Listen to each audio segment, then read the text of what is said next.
Mapagpalang araw, ramdam na natin ang malamig na hangin dahil malapit na ang Pasko. Kaya tingnan nyo naman, abalang-abala ang mga taga-General Services Office sa paglalagay ng Christmas decoration sa aming plaza.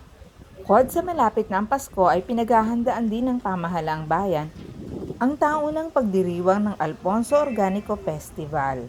Lahat halos ng Alfonseños ay masaya at excited sa taunang pagdiriwang na ito. Kaya maging ang mga taga-barangay umuuwi sa bayan para makiisa at makisaya dahil para itong piyesta ng buong Alfonso. At kahit ako ay excited din dahil maraming programa ang nakahanda para sa nasabing pagdiriwang. Ang mga programang ito ay kapaki-pakinabang at magbibigay ng kasiyahan sa mga mamamayan. Siguradong mapupuno na naman ng mga tao ang aming plaza.